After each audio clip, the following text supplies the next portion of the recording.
ਦਰਸ਼ਕੋ ਪ੍ਰਿਯਤਪਾ ਤੁਹਾਡਾ ਸਭ ਦਾ ਨਿੱਘਾ ਸਵਾਗਤ ਹੈ। ਸੋ ਪਹਿਲਾ ਇਸ਼ੂ ਸਾਡੇ ਦਰਸ਼ਕਾਂ ਨੇ ਜਿੱਦਾਂ ਕਿ ਡਾਕਟਰ ਸਾਹਿਬ ਨੇ ਆਪਣੇ ਵਿਚਾਰ ਦਿੱਤੇ, ਆਈ ਹੋਪ ਤੁਹਾਨੂੰ ਜਿਹੜਾ ਪਹਿਲਾ ਇਸ਼ੂ ਸੀ ਉਹ ਪਸੰਦ ਆਇਆ ਹੋਵੇਗਾ। ਹੁਣ ਅੱਜ ਦਾ ਜੋ ਅਗਲਾ ਇਸ਼ੂ ਹੈ ਉਸ ਉੱਪਰ ਆਪਾਂ ਡਾਕਟਰ ਸਾਹਿਬ ਦੇ ਉਹਨਾਂ ਤੋਂ ਉਹਨਾਂ ਦੇ ਵਿਚਾਰ ਸੁਣਦੇ ਹਾਂ। ਪਰ ਉਹ ਤੋਂ ਪਹਿਲਾਂ ਅਸੀਂ ਆਪਣੇ ਦਰਸ਼ਕਾਂ ਨੂੰ ਦੱਸ ਦਈਏ, ਵਿਊਅਰਸ, ਜੇ ਤੁਸੀਂ TV 84 ਨਾਲ ਜਾਂ ਪ੍ਰੋਗਰਾਮ ਸੱਚੋ ਸੱਚ ਨਾਲ ਫੇਸਬੁੱਕ ਰਾਹੀਂ ਜੁੜੇ ਤਾਂ ਇਸ ਨੂੰ ਵੱਧ ਤੋਂ ਵੱਧ ਲਾਈਕ ਕਰੋ ਤੇ ਸ਼ੇਅਰ ਕਰੋ ਅਤੇ ਨਾਲ ਹੀ YouTube ਤੇ ਸਬਸਕ੍ਰਾਈਬ ਵੀ ਕਰੋ। ਇਹ ਵੀ ਦੱਸ ਦਈਏ ਕਿ ਤੁਸੀਂ TV 84 ਦੀ ਐਪ ਨੂੰ ਐਂਡਰੋਇਡ ਐਂਡ ਐਪ ਸਟੋਰ ਤੇ ਡਾਊਨਲੋਡ ਕਰਕੇ 24 ਆਵਰਸ ਜੋ TV 84 ਦੀ ਲਾਈਵ ਸਟ੍ਰੀਮ ਹੈ ਉਸ ਨੂੰ ਤੁਸੀਂ ਦੇਖ ਸਕਦੇ ਹੋ। ਹੁਣ ਆਪਾਂ ਗੱਲਬਾਤ ਕਰਦੇ ਹਾਂ ਅੱਜ ਦੇ ਸੈਕੰਡ ਵਾਲੇ ਇਸ਼ੂ ਤੇ। ਜੀ ਡਾਕਟਰ ਸਾਹਿਬ ਕੀ ਕਹਿਣਾ ਚਾਹੋਗੇ? ਦੇਖੋ, ਅੱਜ ਦੀ ਦੁਨੀਆ 'ਚ ਜਿਹੜੇ ਵੱਡੇ ਕ੍ਰਾਈਸਿਸ ਦੇ ਕਾਰਨ ਨੇ ਜਾਂ ਜਿਹੜਾ ਵੱਡਾ ਕ੍ਰਾਈਸਿਸ ਹੋਰ ਵੀ ਆਉਣ ਵਾਲਾ ਹੈ, ਉਹਦੇ 'ਚ ਅਸੀਂ ਦੇਖਦੇ ਹਾਂ ਵੀ ਕਿਵੇਂ ਇਹਨਾਂ ਪਿਛਲੇ 70 ਸਾਲਾਂ ਦੇ ਵਿੱਚ ਦੁਨੀਆ ਦੀ ਆਬਾਦੀ 3 ਗੁਣਾ ਵਧੀ ਹੈ। ਬਿਲਕੁਲ। ਇਸ ਵੇਲੇ ਲਗਭਗ 7 ਬਿਲੀਅਨ ਤੋਂ ਵੀ ਜ਼ਿਆਦਾ ਫਿਗਰ ਹੈ ਲੋਕ ਦੁਨੀਆ ਦੇ ਵਿੱਚ, ਉਹਨਾਂ ਦੀ ਆਬਾਦੀ ਹੈ 7 ਬਿਲੀਅਨ ਤੋਂ ਜ਼ਿਆਦਾ ਲੋਕਾਂ ਦੀ। ਔਰ ਸਾਧਨ ਉਨੇਕ ਨੇ। ਧਰਤੀ ਦਾ 2 ਹਿੱਸੇ ਪਾਣੀ ਹੈ, 1 ਹਿੱਸਾ ਧਰਤੀ ਹੈ। ਔਰ ਜੇ ਅਸੀਂ ਆਪਣੇ ਖਿੱਤੇ ਵੱਲ ਦੇਖੀਏ ਜਿੱਥੇ ਕਿ ਬੜੀ ਤੇਜ਼ੀ ਦੇ ਨਾਲ ਪਾਪੂਲੇਸ਼ਨ ਵੱਧਦੀ ਹੈ ਔਰ ਨਤੀਜੇ ਦੇ ਤੌਰ ਤੇ 1 ਬਿਲੀਅਨ 300 ਮਿਲੀਅਨ ਲੋਕ ਭਾਰਤ ਨਾਂ ਦੇ ਨਕਸ਼ੇ ਦੀ ਕੈਦ ਨੇ। ਔਰ ਉਸ ਦੇ ਵਿੱਚ ਹੁਣ ਜਦੋਂ ਅਸੀਂ ਇਹ ਗੱਲਬਾਤ ਹੀ ਕਰ ਰਹੇ ਹਾਂ, 72 ਸਾਲਾਂ 'ਚ ਨਾ ਉੱਥੇ ਉਹਨਾਂ ਨੂੰ ਜਾਂਚ ਆਈ ਹੈ ਕਿ ਜਦੋਂ ਮੀਂਹ ਪੈਂਦੇ ਨੇ, ਸਾਵਣ ਦਾ ਮਹੀਨਾ ਸ਼ੁਰੂ, ਅੱਜ ਪਹਿਲੀ ਸਾਵਣ ਹੈ। ਔਰ ਜਿੱਥੇ ਅਸੀਂ ਸਾਵਣ ਦੀ ਗੱਲ ਕਰਦੇ ਹਾਂ, ਉੱਥੋਂ ਦੀ ਸਾਰੀ ਫਿਜ਼ਾ ਦੇ ਵਿੱਚ ਪੂੜੇ ਔਰ ਖੀਰ, ਉਸ ਦੀ ਫ੍ਰੈਗਰੈਂਸ ਇੱਥੇ ਵੀ ਮਹਿਸੂਸ ਹੁੰਦੀ ਹੈ। ਔਰ ਜ਼ਾਹਰ ਹੈ ਕਿ ਵੀ ਝੜੀ ਲੱਗਣਾ। ਹੁਣ ਝੜੀ ਲਫ਼ਜ਼ ਤੁਸੀਂ ਅੰਗਰੇਜ਼ੀ 'ਚ ਉਹਨੂੰ ਇਨਸੈਸੈਂਟ ਰੇਨ ਕਹੋ, ਕੁਛ ਕਹੋ, ਪਰ ਇਹ ਝੜੀ ਜਿਹੜੀ ਹੈ ਇਹ ਇਸ ਦਾ ਕੋਈ ਨਹੀਂ। ਔਰ ਕਿਵੇਂ ਕਈ ਦਿਨ ਝੜੀ ਦਾ ਲੱਗਣਾ। ਔਰ ਮੇਰਾ ਖਿਆਲ ਹੈ ਵੀ ਜਿੰਨੀ ਉਸ ਖਿੱਤੇ ਦੀਆਂ ਜ਼ਬਾਨਾਂ ਨੇ, ਉਹਨਾਂ 'ਚ ਜਿੰਨੀ ਪੋਇਟਰੀ ਬਰਸਾਤ ਨੂੰ ਲੈ ਕੇ ਲਿਖੀ ਗਈ ਹੈ, ਮੀਂਹਾਂ ਨੂੰ ਲੈ ਕੇ ਲਿਖੀ ਗਈ ਹੈ, ਬਾਰਿਸ਼ਾਂ ਨੂੰ ਲੈ ਕੇ ਲਿਖੀ ਗਈ ਹੈ, ਸਾਰਾ ਰੋਮਾਂਸ ਵੀ ਮੀਂਹ ਦੇ ਨਾਲ ਜੁੜਿਆ ਹੋਇਆ ਹੈ। ਔਰ ਜ਼ਾਹਰ ਹੈ ਕਿ ਸਾਰੀ ਤਬਾਹੀ ਵੀ ਮੀਂਹ ਦੇ ਨਾਲ ਜੁੜੀ ਹੋਈ ਹੈ। ਅੱਜ ਜਦੋਂ ਅਸੀਂ ਇਹ ਗੱਲਬਾਤ ਕਰ ਰਹੇ ਕਿਵੇਂ ਹੜ੍ਹਾਂ ਦਾ ਪਾਣੀ ਸਤਲੁਜ ਦੇ ਕੰਢੇ, ਔਰ ਅੱਜ ਮੈਂ ਦੇਖ ਰਿਹਾ ਸੀ ਕਿ ਸਤਲੁਜ ਦਰਿਆ ਜਿਹੜਾ ਕਿ ਜਲੰਧਰ ਨੂੰ ਵੀ, ਮੋਗੇ ਨੂੰ ਵੀ ਔਰ ਫਿਰੋਜ਼ਪੁਰ ਨੂੰ ਵੀ ਉਹਨਾਂ ਦੇ ਟੱਚ ਕਰਦਾ, ਉਹਨਾਂ ਦੇ ਉਹ ਪਾਣੀ ਇੰਨਾ ਕੁ ਭਰ ਗਿਆ, ਲੋਕ ਜਿਹੜੇ ਨੇ ਉਵੇਂ ਹੀ ਉਜੜ ਰਹੇ ਨੇ। ਉਹਨਾਂ ਨੇ ਕਿਹਾ ਜੀ ਕਿੰਨੇ ਏਕੜਾਂ 'ਚ ਸਾਡਾ ਜੋ ਅਸੀਂ ਬੀਜਿਆ ਉਹ ਬਰਬਾਦ ਹੋ ਗਿਆ।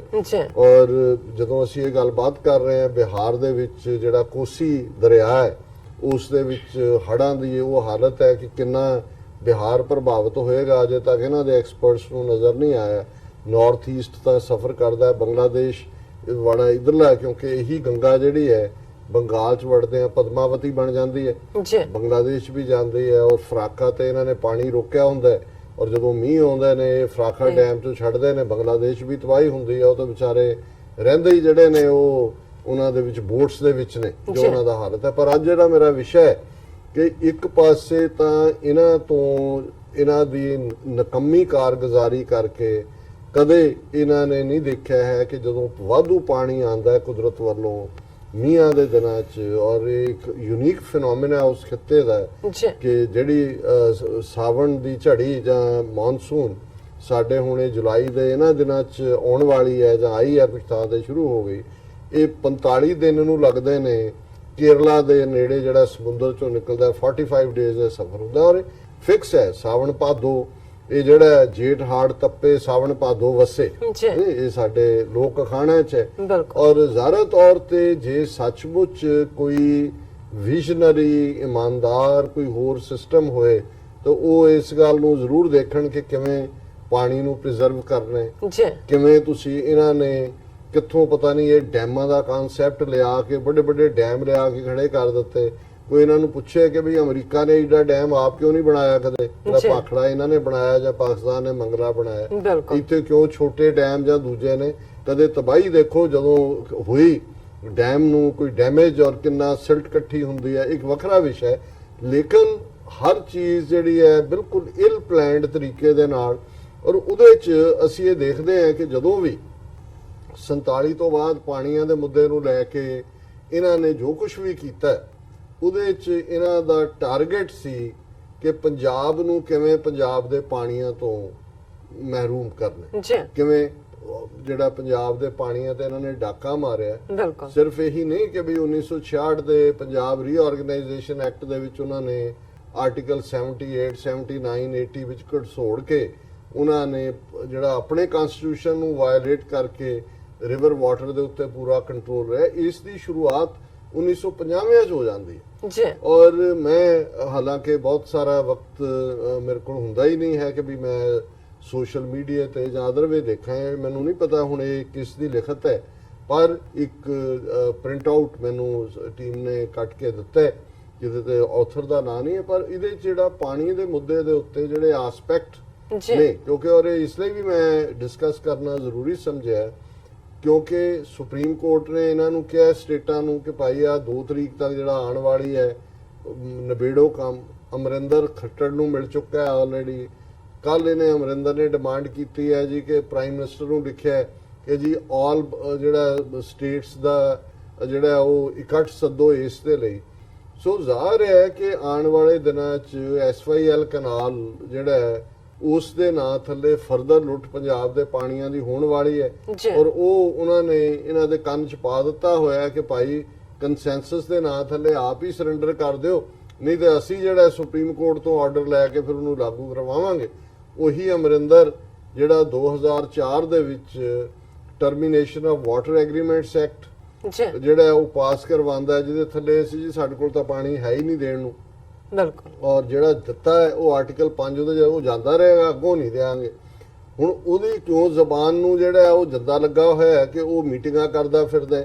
ਨਾ ਹਰਿਆਣਾ ਫਰੀਕ ਹੈ ਪਾਰਟੀ ਹੈ ਇਸ ਸਾਰੇ ਦੇ ਵਿੱਚ, ਕਿਉਂਕਿ ਹਰਿਆਣੇ ਨੂੰ ਸਾਡਾ ਸਤਲੁਜ ਬਿਆਸ ਰਾਵੀ ਟੱਚ ਨਹੀਂ ਕਰਦਾ, ਨਾ ਰਾਜਸਥਾਨ ਉਹਦੇ ਚ ਪਾਰਟੀ ਹੈ, ਨਾ ਉਹਦੇ ਚ ਚੰਡੀਗੜ੍ਹ ਪਾਰਟੀ ਹੈ, ਨਾ ਉਹਦੇ ਚ ਜਿਹੜਾ ਉਹ ਦਿੱਲੀ ਪਾਰਟੀ ਹੈ, ਕਿਉਂਕਿ ਉਹਨੂੰ ਵੀ ਹਾਂ ਜੰਮੂ ਕਸ਼ਮੀਰ ਦਾ ਹੱਕ ਬਣਦਾ ਹੈ। ਸਾਨੂੰ ਕਦੇ ਇਤਰਾਜ਼ ਨਹੀਂ ਹੋਇਆ ਕਿ ਇਸ ਪਾਣੀ ਕਿਉਂਕਿ ਰਾਵੀ ਟੱਚ ਕਰਦੀ ਹੈ ਜੰਮੂ ਨੂੰ, ਜੰਮੂ ਕਸ਼ਮੀਰ ਤੋਂ, ਕਿ ਵੀ ਉਹਨਾਂ ਦਾ ਹੱਕ ਬਣਦਾ ਉਹਨਾਂ ਨੂੰ ਕਿਉਂਕਿ ਰਾਈਪੇਰੀਅਨ ਸਟੇਟ ਹੈ। ਪਰ ਇਸ ਸਭ ਦੇ ਬਾਵਜੂਦ ਇੱਕ ਪਾਸੇ ਤਾਂ ਇਹ ਮੰਗ ਹੋਈ ਕਿ ਜੀ ਇੰਨੇ $1 ਟ੍ਰਿਲੀਅਨ ਸਾਡੇ ਬਣਦੇ ਨੇ ਵੀ ਜਿਹੜਾ ਸਾਡਾ ਮੁੱਲ ਹੈ ਇਹਨਾਂ ਪਾਣੀਆਂ ਦਾ, ਪਰ ਉਹ ਵੀ ਅਸੀਂ ਇਸ਼ੂ ਕੋਈ ਡਿਸਕਸ ਕਰਦੇ ਰਹਿੰਦੇ ਹਾਂ। ਔਰ ਬ੍ਰੌਡਲੀ ਜਦੋਂ ਪਹਿਲੀ ਅੰਡਰਸਟੈਂਡਿੰਗ ਇਹ ਹੋਈ ਔਰ ਮੈਂ ਜਿਹੜੀਆਂ ਫਿਗਰਸ ਕੋਟ ਕਰਦਾ ਕਿ ਭਾਈ ਸਤਲੁਜ ਬਿਆਸ ਰਾਵੀ ਦੇ ਵਿੱਚ ਕਲੈਕਟਿਵ ਰਿਓਰੀ ਦੇ ਵਿੱਚ ਇਨ ਬਰੀਫ ਮੈਂ ਦੱਸਦੇ ਹਾਂ ਕਿ ਪਾਣੀਆਂ ਨੂੰ ਵੈਪਨ ਬਣਾ ਕੇ ਸਭ ਤੋਂ ਪਹਿਲਾਂ ਇੰਡੀਆ ਨੇ ਪਾਕਿਸਤਾਨ ਦੇ ਖਿਲਾਫ ਵਰਤਿਆ ਸੀ, ਕਿਉਂਕਿ ਜ਼ਾਹਰ ਹੈ ਕਿ ਇਹ ਜਿਹੜੇ ਤਿੰਨੋਂ ਹੀ ਦਰਿਆ ਨੇ ਇਹਨਾਂ ਦੇ ਹੈਡਵਰਕਸ ਇੰਡੀਆ ਦੇ ਵਿੱਚ ਨੇ। ਰਾਵੀ ਦਾ ਹੈਡਵਰਕਸ ਮਾਧੋਪੁਰ ਜੰਮੂ ਕਸ਼ਮੀਰ 'ਚ ਹੈ, ਸਤਲੁਜ ਦਾ ਜਿਹੜਾ ਹੈਡਵਰਕਸ ਫਿਰੋਜ਼ਪੁਰ ਉਹ ਵੀ ਭਾਰਤ ਦੇ ਕੋਲ ਹੈ, ਔਰ ਜ਼ਾਹਰ ਹੈ ਰਾਵੀ ਅਪਰ ਰਾਈਪੇਰੀਅਨ ਥੱਲੇ ਨੂੰ ਜਾਂਦੀ ਹੈ, ਉਹਦਾ ਵੀ ਇਹਨਾਂ ਦੇ ਕੋਲ ਹੀ। ਸੋ ਇਹਨਾਂ ਨੇ ਇਮੀਡੀਏਟ ਪਾਕਿਸਤਾਨ ਬਣਨ ਤੋਂ ਬਾਅਦ ਪਹਿਲਾ ਕੰਮ ਇਹ ਕੀਤਾ ਸੀ ਹੈਡਵਰਕਸ ਤੋਂ ਪਾਣੀ ਬੰਦ ਕਰ, ਔਰ ਪਾਕਿਸਤਾਨ 'ਚ ਬੁਰਾ ਹਾਲ ਹੋਣਾ ਸ਼ੁਰੂ। ਔਰ ਇੱਕ ਸਟੇਜ ਆਈ ਕਿ ਉਹ ਵੀ ਫੌਜ ਲੈ ਆਏ, ਆਲਮੋਸਟ ਜੰਗ ਹੋਣ ਵਾਲੀ ਸੀ ਪਾਣੀਆਂ ਦੇ ਮੁੱਦੇ ਤੇ। ਫਿਰ ਇਹਨਾਂ ਨੇ ਪ੍ਰੈਸ਼ਰ ਥੱਲੇ ਉਦੋਂ ਅਜੇ ਇੰਨਾ ਹੁਣ ਦੇ ਹਿੰਦੂ ਤਵੀਆਂ ਵਾਂਗ ਜਿਹੜੇ ਨੇ ਉਹ ਉਹਨਾਂ ਅੱਡੀ ਉਹਨਾਂ ਨੇ ਨਹੀਂ ਸੀ ਗੱਡੀ ਹੋਈ, ਉਹਨਾਂ ਨੇ ਥੋੜਾ ਬਹੁਤ ਯੀਲਡ ਕੀਤਾ, ਪਰ ਉਦੋਂ ਵਰਲਡ ਬੈਂਕ ਨੇ ਇੰਟਰਵੀਨ ਕੀਤਾ ਔਰ 1950 ਤੋਂ ਲੈ ਕੇ ਇੱਕ ਜਿਹੜੀ ਆਪਸੀ ਟੀਟੀ ਸੀ ਉਸ ਦੇ ਉੱਤੇ ਗੱਲਬਾਤ ਹੁੰਦੀ ਰਹੀ। 1960 ਦੇ ਵਿੱਚ ਇੰਡਸ ਵਾਟਰ ਟ੍ਰੀਟੀ ਜਿਹੜੀ ਹੈ ਉਹ ਭਾਰਤ ਔਰ ਪਾਕਿਸਤਾਨ ਨੇ ਸਾਈਨ ਕੀਤੀ। ਵਰਲਡ ਬੈਂਕ ਦੀ ਜਿਹੜੀ ਹੈ ਉਸ ਦੀ ਉਹਨੇ ਇਸ ਸਾਰੇ ਨੂੰ ਸੰਭਵ ਬਣਾਇਆ ਔਰ ਅੱਜ ਵੀ ਜਿਹੜੇ ਉਹਨਾਂ ਦੇ ਇੰਡਸ ਵਾਟਰ ਟ੍ਰੀਟੀ ਦੇ ਥੱਲੇ ਆਬਜ਼ਰਵਰ ਵੀ ਨੇ ਔਰ ਉਹਨੂੰ ਮੋਨੀਟਰ ਵੀ ਕਰਦੇ ਨੇ। ਔਰ ਇੰਡਸ ਵਾਟਰ ਟ੍ਰੀਟੀ ਦਾ ਜਿਹੜਾ ਬ੍ਰੌਡਰ ਜਿਹੜਾ ਫਰੇਮਵਰਕ ਸੀ, ਉਹਨਾਂ ਨੇ 6 ਦਰਿਆ ਜਿਹੜੇ ਨੇ ਕੋਟ ਉਹਨੂੰ ਲਿਆ ਉਹਨਾਂ ਦੇ ਵਿਚਲੇ ਪਾਣੀ ਨੂੰ, ਔਰ ਉਹਨਾਂ ਨੇ ਕਿਹਾ ਵੀ ਦਰਿਆ ਇੰਡਸ ਜਿਹਨੂੰ ਦਰਿਆਏ ਸਿੰਧ ਕਿਹਾ ਜਾਂਦਾ ਹੈ, ਚਨਾਹ ਤੇ ਜੇਹਲਮ, ਇਹਦਾ ਪਾਣੀ ਪਾਕਿਸਤਾਨ ਨੂੰ ਜਾਏਗਾ। ਅਪਰ ਰਾਈਪੇਰੀਅਨ ਵੀ ਲੋਅਰ ਵੀ ਭਾਰਤ ਤੋਂ ਇੱਕ ਬਾਲਟੀ ਵੀ ਪਾਣੀ ਦੀ ਕੱਢ ਨਹੀਂ ਸਕਦਾ। ਸਤਲੁਜ ਬਿਆਸ ਤੇ ਰਾਵੀ ਇਹ ਈਸਟ ਪੰਜਾਬ ਦੇ ਦਰਿਆ ਨੇ, ਉੱਥੋਂ ਹੀ ਲੰਘਦੇ ਨੇ ਔਰ ਇਹਨਾਂ ਦੇ ਉੱਤੇ ਇਹਨਾਂ ਦਾ ਹੱਕ ਹੋਏਗਾ।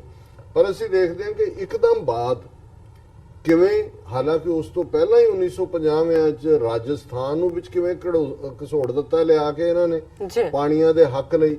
ਇਹਨਾਂ ਨੇ ਇਸ ਕਿਸਮ ਦਾ ਆਰਗੂਮੈਂਟ ਆਪਣੇ ਸਰਕਲ ਜਿਹੜਾ ਇਹਨਾਂ ਨੇ ਕਦੇ ਕੇਸ ਪ੍ਰੈਜੈਂਟੇਸ਼ਨ ਵੇਲੇ ਨਹੀਂ ਦਿੱਤਾ, ਉਹਨੂੰ ਇੰਡਸ ਵਾਟਰ ਬੇਸਨ ਬਣਾ ਦਿੱਤਾ ਜਾਂ ਗੰਜੈਟਿਕ ਵਾਟਰ ਬੇਸਨ, ਕਿ ਜੀ ਬੇਸ਼ੱਕ ਰਾਜਸਥਾਨ ਉਦੋਂ ਹਰਿਆਣਾ ਦਾ ਪੰਜਾਬ ਦਾ ਹਿੱਸਾ ਸੀ, ਕਿ ਵੀ ਰਾਜਸਥਾਨ ਬੇਸ਼ੱਕ ਰਾਈਪੇਰੀਅਨ ਨਹੀਂ ਹੈ ਲੇਕਿਨ ਇਹਦਾ ਰਿਵਰ ਬੇਸਨ ਹੈ, ਇਸ ਲਈ ਰਾਜਸਥਾਨ ਨੂੰ ਵੀ। ਔਰ 1950 ਚ ਜਦੋਂ ਪ੍ਰਤਾਪ ਸਿੰਘ ਕੈਰੋਂ ਚੀਫ ਮਿਨਿਸਟਰ ਸੀ, ਬਿਨਾਂ ਕਿਸੇ ਸੈਂਟਰ ਲੈਵਲ ਤੇ, ਔਰ ਕਿਉਂਕਿ ਕਨਸਟੀਟਿਊਸ਼ਨ ਚ ਪਾਣੀ ਸਟੇਟ ਦੀ ਮਲਕੀਅਤ ਹੈ, ਸੈਕਟਰੀ ਲੈਵਲ ਦੇ ਉੱਤੇ ਰਾਜਸਥਾਨ ਔਰ ਪੰਜਾਬ ਦਿਆਂ ਨੇ ਪੰਜਾਬ ਦੇ ਪਾਣੀ ਦਾ ਇੱਕ ਵੱਡਾ ਹਿੱਸਾ ਰਾਜਸਥਾਨ ਨੂੰ ਦਿੱਤਾ। ਸੋ ਜਦੋਂ ਤੱਕ ਇੰਡਸ ਵਾਟਰ ਟ੍ਰੀਟੀ ਤੋਂ ਬਾਅਦ ਜੇ ਫਿਗਰ ਸਿੰਪਲੀ ਕਹਿਣੀਆਂ ਹੋਣ ਕਿ ਪੰਜਾਬ ਦੇ ਤਿੰਨੋਂ ਦਰਿਆਵਾਂ 'ਚ ਸਤਲੁਜ, ਬਿਆਸ, ਰਾਵੀ 'ਚ 16.5 ਮਿਲੀਅਨ ਏਕੜ ਫੁੱਟ ਪਾਣੀ ਜਨਰੇਟ ਹੁੰਦਾ ਹੈ, ਉਹਦੇ ਚੋਂ 8.5 ਮਿਲੀਅਨ ਏਕੜ ਫੁੱਟ, ਅੱਧਿਓਂ ਜ਼ਿਆਦਾ ਰਾਜਸਥਾਨ ਨੂੰ ਦਿੱਤਾ ਜਾ ਰਿਹਾ ਡੈਜ਼ਰਟ। ਔਰ ਰਾਵਤੀ ਪਹਾੜ ਹੈ, ਉਹਦੇ ਉਰਲੇ ਪਾਸੇ ਜਿਹੜੇ ਡਿਸਟ੍ਰਿਕਟ ਨੇ ਜਿਨ੍ਹਾਂ 'ਚ ਆਬਾਦੀ ਜਿਹੜੀ ਹੈ ਜਿਨ੍ਹਾਂ ਦੀ 1 ਕਰੋੜ ਵੀ ਨਹੀਂ ਬਣਦੀ, ਉਹਨਾਂ ਨੂੰ ਅੱਧਿਓਂ ਜ਼ਿਆਦਾ ਪੰਜਾਬ ਦਾ ਪਾਣੀ ਜਿਹੜਾ ਮੁਫਤ ਫ੍ਰੀ ਆਫ ਕਾਸਟ ਪਿਛਲੀ ਅੱਧੀ ਸਦੀ ਤੋਂ ਦਿੱਤਾ ਜਾ ਰਿਹਾ। ਔਰ ਜਦੋਂ ਫਿਰ ਇਹਨਾਂ ਨੇ ਹਰਿਆਣਾ ਬਣਾਇਆ 1966 ਦੇ ਵਿੱਚ, ਜਿਹੜਾ ਪੰਜਾਬ ਦਾ ਬਚਿਆ 8 ਮਿਲੀਅਨ ਏਕੜ ਫੁੱਟ ਪਾਣੀ ਸੀ, ਉਹਦੇ ਚੋਂ ਵੀ ਜਿਹੜਾ 3.5 ਮਿਲੀਅਨ ਏਕੜ ਫੁੱਟ ਪਾਣੀ ਹਰਿਆਣੇ ਨੂੰ ਦੇ ਦਿੱਤਾ। ਉਹਦੇ ਚ ਆਰਗੂਮੈਂਟ ਇਹ ਇਸਤੇਮਾਲ ਕੀਤਾ ਗਿਆ ਕਿ ਜੀ ਜਦੋਂ ਕਿਉਂਕਿ ਹਰਿਆਣਾ ਪੰਜਾਬ ਚੋਂ ਟੁੱਟ ਰਿਹਾ ਤੇ ਪੰਜਾਬ ਰਾਈਪੇਰੀਅਨ ਸੀ ਤੇ ਹਰਿਆਣੇ ਦਾ ਵੀ ਇਹ ਹੱਕ ਬਣਦਾ ਉਹਦਾ। ਚਲੋ ਮੰਨ ਲਓ ਇਹ ਆਰਗੂਮੈਂਟ ਵੀ ਕਿ ਹਰਿਆਣੇ ਦਾ ਵੀ ਹੱਕ ਬਣਦਾ। ਫਿਰ ਦਰਿਆਏ ਜਮਨਾ ਜਿਹੜਾ ਹਰਿਆਣਾ ਚੋਂ ਲੰਘਦਾ, ਫਿਰ ਜ਼ਾਹਰ ਹੈ ਉਹੀ ਹਰਿਆਣਾ ਪੰਜਾਬ ਦਾ ਹਿੱਸਾ ਸੀ। ਫਿਰ ਜਮਨਾ ਚੋਂ ਪੰਜਾਬ ਦਾ ਹਿੱਸਾ ਕਿੱਥੇ ਹੈ? ਉਹ ਕਿਹਾ ਗਿਆ ਨਹੀਂ ਨਹੀਂ, ਤੁਹਾਡਾ ਜਮਨਾ ਨਾਲ ਕੋਈ ਤਾਲੁਕ ਨਹੀਂ, ਜਮਨਾ ਚੋਂ ਯੂਪੀ ਔਰ ਦਿੱਲੀ ਨੂੰ ਜਿਹੜਾ ਉਹ ਹਿੱਸਾ ਦਿੱਤਾ ਗਿਆ, ਲੇਕਿਨ ਜਮਨਾ ਦੇ ਪਾਣੀ ਦੀ ਇੱਕ ਬੂੰਦ ਦੇ ਉੱਤੇ ਵੀ ਪੰਜਾਬ ਦਾ ਕਲੇਮ ਨਹੀਂ। ਹੁਣ ਇਹਨੂੰ ਤੁਸੀਂ ਡਕੈਤੀ ਨਹੀਂ, ਇਹ ਚੋਰੀ ਨਹੀਂ ਹੈ, ਇਹ ਲੁੱਟ ਵੀ ਨਹੀਂ ਹੈ, ਇਹ ਡਕੈਤੀ ਹੈ। ਔਰ ਇੱਕੋ ਇੱਕ ਸਾਡਾ ਨੈਚੁਰਲ ਸੋਰਸ ਪੰਜਾਬ ਦਾ, ਸਾਡੇ ਕੋਲ ਸੋਨਾ ਨਹੀਂ ਹੈ, ਚਾਂਦੀ ਨਹੀਂ ਹੈ, ਕੋਲਾ ਨਹੀਂ ਹੈ, ਤੇਲ ਨਹੀਂ ਹੈ, ਕੋਈ ਕਾਪਰ, ਕੋਈ ਸਿਲਵਰ, ਕੋਈ ਹੋਰ ਨਹੀਂ ਹੈ, ਲੇਕਿਨ ਸਾਨੂੰ ਕੁਦਰਤ ਨੇ ਜਿੱਥੋਂ ਸਾਡਾ ਨਾਂ ਨਿਕਲਿਆ ਇਸ ਸੂਬੇ ਦਾ, ਉਸ ਧਰਤੀ ਦਾ ਪੰਜ ਆਬ, ਪੰਜ ਦਰਿਆਵਾਂ ਦੀ ਧਰਤੀ, ਸਾਨੂੰ ਕਿਵੇਂ ਅੱਜ ਬੰਜਰ ਬਣਾ ਦਿੱਤਾ ਗਿਆ। ਜ਼ਾਹਰ ਹੈ ਅਕਸਰ ਇਹ ਰਿਪੋਰਟ ਸੁਣਨ ਦੀਆਂ ਆਪਣੀਆਂ ਕਿ 2050 ਤੱਕ ਕੀ ਹਾਲ ਹੋਣਾ ਹੈ, 400 ਫੁੱਟ ਪਾਣੀ ਥੱਲੇ ਜਾ ਚੁੱਕਾ ਹੈ। ਤੁਸੀਂ ਜਿਹੜਾ ਸਬਮਰਸੀਬਲ ਲਾਉਂਦੇ ਹੋ, ਤੁਸੀਂ ਕੁਝ ਕਰਦੇ ਹੋ, ਹੁਣ ਤਾਂ ਉਹਨਾਂ ਦੀਆਂ ਜਿਹੜੀਆਂ ਖੇਤੀਬਾੜੀ ਨਾਲ ਸੰਬੰਧਿਤ ਆਰਗੇਨਾਈਜੇਸ਼ਨਾਂ ਨੇ ਉਹ ਕਹਿੰਦੇ ਵੀ ਤੁਸੀਂ ਨਹਿਰੀ ਪਾਣੀ ਦਿਓ, ਪੰਜਾਬ ਦਾ ਜਿਹੜਾ ਖੋਇਆ ਹੋਇਆ ਇਹ ਟਿਊਬਵੈਲ ਕਿੰਨੇ ਮਿਲੀਅਨ ਟਿਊਬਵੈਲ ਲਵਾ ਕੇ ਤੁਸੀਂ ਪੰਜਾਬ ਦਾ ਬੇੜਾ ਗਰਕ ਕੀਤਾ। ਪੰਜਾਬ ਨੂੰ ਕਿਹਾ ਜੀ ਤੁਸੀਂ ਟਿਊਬਵੈਲ ਲਾ ਦਿਓ, ਚੱਕਬੰਦੀ ਕਰ ਦਿੱਤੀ, ਲਾ ਦਿੱਤੇ, ਔਰ ਜਿਹੜਾ ਪਾਣੀ ਹੈ ਦਰਿਆਈ ਉਹਨੂੰ ਲੁੱਟ ਨੂੰ ਜਿਹੜਾ ਉਹ ਹਰਿਆਣਾ ਔਰ ਰਾਜਸਥਾਨ ਨੂੰ ਜਾ ਰਿਹਾ। ਪਰ ਇੱਕ ਪਰਸਪੈਕਟਿਵ ਜਿਹੜਾ ਇਹਦੇ ਚ ਕਿਵੇਂ ਇਹਨਾਂ ਨੇ ਸਿਸਟਮੈਟਿਕਲੀ ਇਹ ਹਰਕਤ ਕੀਤੀ, ਇਹ ਲਿਖਤ ਚੋਂ ਕਿ 55% ਆਫ, ਹਾਂ ਇਹਦੇ ਚ ਇੱਕ ਗੱਲ ਹੋਰ ਕਹਿਣ ਵਾਲੀ ਹੈ ਕਿ ਜਿਹੜਾ ਆਲਮੋਸਟ ਅੱਧਿਓਂ ਜ਼ਿਆਦਾ ਪਾਣੀ 8.5 ਮਿਲੀਅਨ ਏਕੜ ਫੁੱਟ ਪਾਣੀ ਰਾਜਸਥਾਨ ਲਿਜਾ ਰਿਹਾ, ਪਰ ਰਾਜਸਥਾਨ ਦੇ ਵਿੱਚ ਤੁਸੀਂ 1 ਇੰਚ ਜ਼ਮੀਨ ਵੀ ਖਰੀਦ ਨਹੀਂ ਸਕਦੇ। ਉਹਨਾਂ ਨੇ ਡੋਮਿਸਾਈਲ ਐਕਟ ਪਾਸ ਕਰਕੇ ਕਿਹਾ ਜਿਹੜਾ ਅਗੇਨ ਕਨਸਟੀਟਿਊਸ਼ਨ ਦੀ ਖਿਲਾਫ ਵਰਜ਼ੀ ਹੈ। ਔਰ ਮੈਨੂੰ ਹੈਰਾਨੀ ਹੁੰਦੀ ਹੈ ਵੀ ਈਵਨ ਇਹਨਾਂ ਦੇ ਸੁਪਰੀਮ ਕੋਰਟ 'ਚ ਵੀ ਕੋਈ ਕਿਉਂ ਨਹੀਂ ਲੈ ਕੇ ਗਿਆ ਕਿ ਵੀ ਇੱਕ ਪਾਸੇ ਤੁਹਾਡਾ ਕਨਸਟੀਟਿਊਸ਼ਨ ਕਿਤੇ ਵੀ ਜਾ ਕੇ ਵਸਣ ਦੀ ਆਜ਼ਾਦੀ ਦਿੰਦਾ ਹੈ, ਕਿਤੇ ਵੀ ਜਾ ਕੇ ਜ਼ਮੀਨ ਖਰੀਦਣ ਰਹਿਣ ਦੀ। ਜੰਮੂ ਕਸ਼ਮੀਰ ਦੀ ਸਮਝ ਆ ਸਕਦੀ ਹੈ ਕਿਉਂਕਿ ਉੱਥੇ ਆਰਟੀਕਲ 370 ਔਰ 35A ਸਪੈਸ਼ਲੀ ਉਸ ਹੱਕ ਨੂੰ ਕਰਬ ਕਰਦੇ ਨੇ, ਪਰ ਹਿਮਾਚਲ ਹੋਏ, ਰਾਜਸਥਾਨ ਹੋਏ, ਉਹਨਾਂ ਨੇ ਪਾਬੰਦੀ ਲਾਈ ਹੋਈ ਹੈ ਕਿ ਵੀ ਤੁਸੀਂ ਖਰੀਦ ਹੀ ਨਹੀਂ ਸਕਦੇ ਜ਼ਮੀਨ। ਔਰ ਇਹ ਹੈ ਕਿ ਵੀ ਤੁਸੀਂ ਪਾਣੀ ਅਸੀਂ ਤੁਹਾਡਾ ਲਵਾਂਗੇ, ਤੁਹਾਡੀ ਹਿੱਕ ਤੋਂ ਖਿੱਚ ਕੇ ਲਿਆਵਾਂਗੇ, ਮੁਫਤ ਚ ਲਵਾਂਗੇ, ਪਰ ਇੱਥੇ ਆ ਕੇ ਤੁਸੀਂ ਪੈਸੇ ਖਰਚ ਕੇ ਵੀ ਜ਼ਮੀਨ ਨਹੀਂ ਖਰੀਦ ਸਕਦੇ, ਇੱਥੇ ਤੁਸੀਂ ਆਬਾਦ ਨਹੀਂ ਹੋ ਸਕਦੇ। ਸੋ ਇਹਦੇ ਚ ਜਿਹੜਾ ਲਿਖਤ ਹੈ ਉਹਨਾਂ ਨੇ ਇਹ ਕਿਹਾ ਕਿ ਵੀ ਕਿਵੇਂ ਪੰਜਾਬ ਦੇ ਪਾਣੀ ਨੂੰ ਲੁੱਟਿਆ ਗਿਆ। 55% of United Punjab water for 5 districts of Thar district to benefit 1/6 the population of United Pradesh। ਜਦੋਂ ਇਹਨਾਂ ਨੇ ਇਹ ਨਹਿਰ ਰਾਜਸਥਾਨ ਵਾਲੀ ਕੱਢੀ, ਕਿਉਂਕਿ ਜਿਹੜੇ ਜਦੋਂ ਅਸੀਂ ਥਾਰ ਡੈਜ਼ਰਟ ਦੀ ਗੱਲ ਕਰਦੇ ਹਾਂ ਉਹਦੇ ਦੋ ਹਿੱਸੇ ਨੇ, ਅਰਾਵਲੀ ਪਹਾੜ ਹੈ ਜਿਹੜਾ ਸਾਊਥ ਵੈਸਟ ਦਿੱਲੀ ਤੇ ਗੁਜਰਾਤ ਨੂੰ ਡਿਵਾਈਡ ਕਰਦਾ ਹੈ ਰਾਜਸਥਾਨ ਤੋਂ 2 ਹਾਫਸ, ਤੇ ਵੈਸਟ ਲਾਈਨ ਦੇ ਉੱਤੇ ਜਿਹੜੇ 5 ਡਿਸਟ੍ਰਿਕਟ ਨੇ ਉਹਨਾਂ ਦੇ ਵਿੱਚ ਗੰਗਾਨਗਰ, ਹਨੂਮਾਨਗੜ੍ਹ, ਬੀਕਾਨੇਰ, ਜੈਸਲਮੇਰ ਤੇ ਬਾਰਮਰ, ਇਹ ਨੇ ਜਿਨ੍ਹਾਂ ਨੂੰ ਪੰਜਾਬ ਦੀਆਂ ਨਹਿਰਾਂ ਕੱਢ ਕੇ ਜਿਸ ਨੂੰ ਜ਼ਮੀਨ ਨੂੰ ਫਰਟਿਲ ਬਣਾਇਆ ਗਿਆ, ਪਰ ਪੰਜਾਬ ਨੂੰ ਪਾਣੀ ਤੋਂ ਮਹਿਰੂਮ ਕੀਤਾ ਗਿਆ। ਜਿਹੜੇ ਦੂਸਰੇ 5 ਜ਼ਿਲ੍ਹੇ ਨੇ ਜਿਨ੍ਹਾਂ ਤੱਕ ਪਾਣੀ ਨਹੀਂ ਦਿੱਤਾ, ਉਹਨਾਂ ਨੂੰ ਦਿੱਤਾ, ਜਾਂ ਉਹ ਦੂਸਰੇ ਪਾਸੇ ਨੇ ਅਰਾਵਤੀ ਪਹਾੜ ਦੇ ਚੁਰੂ, ਨਗੌਰ, ਜੋਧਪੁਰ, ਚੁਨਚੁਨ ਤੇ ਸਿਕਾਰ ਜਾਂ ਸਿੱਕਰ। ਔਰ ਕਿਉਂਕਿ ਉਹਨਾਂ ਨੇ ਲਾਰਜੈਸਟ ਰਾਈਸ ਪ੍ਰੋਡਕਸ਼ਨ ਹੋ ਰਹੀ ਹੈ, ਜਿੱਥੇ ਹਨੂਮਾਨਗੜ੍ਹ ਦੇ ਵਿੱਚ ਇਹ ਪਾਣੀ ਪੰਜਾਬ ਦਾ ਜਾਂਦਾ ਹੈ, ਰਾਜਸਥਾਨ 'ਚ ਜਿੰਨਾ ਚਾਵਲ ਹੁੰਦਾ ਉਹਦੇ ਚੋਂ 50% ਜਿਹੜਾ ਹੈ ਉਹ ਹਨੂਮਾਨਗੜ੍ਹ ਦੇ ਵਿੱਚ ਪ੍ਰੋਡਿਊਸ ਹੁੰਦਾ ਹੈ। ਔਰ ਉਸ ਘੱਗਰ ਦਰਿਆ ਦੇ ਉੱਤੇ ਵੀ ਇੱਕ O2 ਬੈਰਾਜ ਬਿਲਟ ਉਹਨਾਂ ਨੇ ਬਣਾਇਆ ਹੋਇਆ। ਔਰ ਘੱਗਰ ਜਿਹੜੀ ਹੈ ਉਹਨੂੰ ਕਿਸੇ ਖਾਤੇ 'ਚ ਨਹੀਂ ਰੱਖਿਆ ਗਿਆ ਕਿਸੇ ਵੀ ਰਿਵਰ ਵਾਟਰ ਸ਼ੇਅਰਿੰਗ, ਹਾਲਾਂਕਿ 2 ਤੋਂ 4 ਮਿਲੀਅਨ ਏਕੜ ਫੁੱਟ ਪਾਣੀ ਉਹਦੇ ਚੋਂ ਜਨਰੇਟ ਹੁੰਦਾ ਹੈ।